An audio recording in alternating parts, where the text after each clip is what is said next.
উপযোগী একটা রান্না। আসসালামু আলাইকুম এভরিওয়ান, আপনারা সবাই কেমন আছেন? আশা করি আল্লাহর অশেষ রহমতে খুব ভালো আছেন। তো আজকের রেসিপি ডাল পেঁয়াজ। তো এই ডাল পেঁয়াজ রান্না করার জন্য এইখানে আমি 250 গ্রাম ডাল ধুয়ে একটু ভিজায় রাখছিলাম আধা ঘন্টার মতো। দেখেন ফুলে কেমন হয়েছে ডালগুলা। আমি ডাল রান্না করার জন্য এই যে এখানে একটা ফ্রাই প্যান বসাই দিছি, দিয়ে দিব এখানে বিসমিল্লাহির রহমানির রহিম।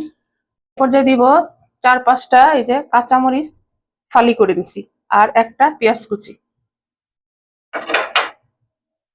আর দিব স্বাদ মতো লবণ। এখানে কোনো মশলা লাগবে না ডালটা রান্নার সময়। এবার ডালটা সিদ্ধ হওয়ার জন্য পর্যাপ্ত পরিমাণে পানি দিয়ে দিব। চুলাটা জ্বালাই দিব আর ঢাকনা দিয়ে ডালটা সিদ্ধ হওয়া পর্যন্ত অপেক্ষা করব। ডালটা বলক চলে আসছে, বলক আসার পর আমরা এই ফেনাগুলা এইভাবে উঠায় ফেলে দিব। আমরা সবাই জানি, তাই না? তো আমি আবার আমার মতো করে আপনাদের সাথে শেয়ার করলাম। আর এই গরমে আমরা কিন্তু রান্না করতে নাজেহাল হয়ে যাচ্ছি, এত গরম। এই গরমে চট জলদি এইরকম একটা ডাল রান্না থাকলে, সাথে হালকা ফুলকা কিছু ভাজা থাকলেই খাবারটা অনেক মুখরোচক হয়ে যাবে এবং সবাই খেয়েও নিবে। প্লিজ আমার ভাই বোনেরা, আপনারা অবশ্যই বাসায় ট্রাই করবেন আর এই গরমে খাবেন, সবার সাথে এনজয় করবেন।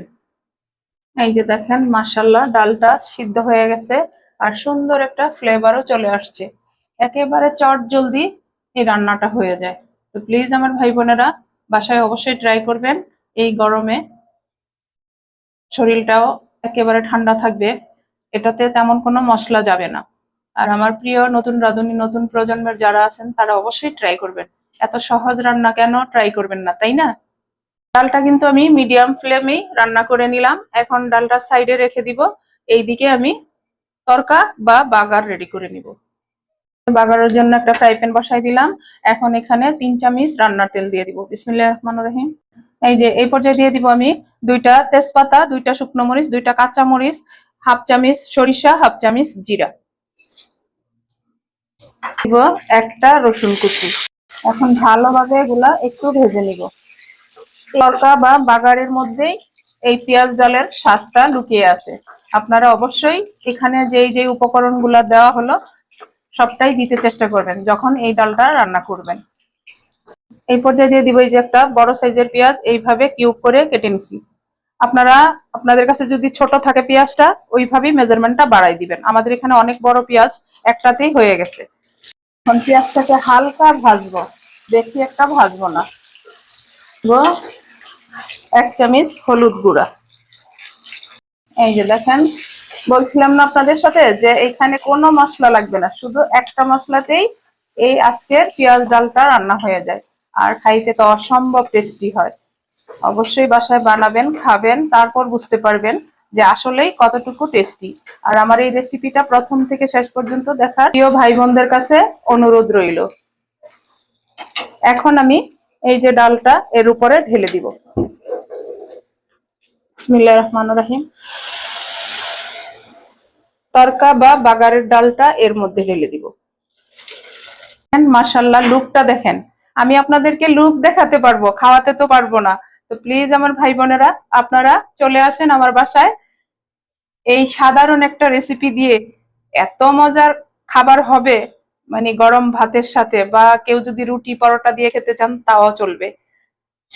রুটি পরোটার সাথেও অনেক ভালো যায়। দেখতেই তো অর্ধ ভোজন হয়ে যায়, তাই না? দেখেন লুকটা। আর রান্নাটা করতে কতক্ষণ লাগলো? সর্বমোট 10 থেকে 15 মিনিটের মধ্যেই এই পেঁয়াজ ডালটা হয়ে গেল। আর এই যে পেঁয়াজটা এইরকম থাকলে ভাতের সাথে খাওয়ার মজাই আলাদা। রান্নাটা হয়ে গেল। এখন আর 2 মিনিটের মতো ডালটাকে ফুটাবো, তারপর আমি নামাই নিব। এই যে আমার পেঁয়াজ ডালটা নামাই নিলাম।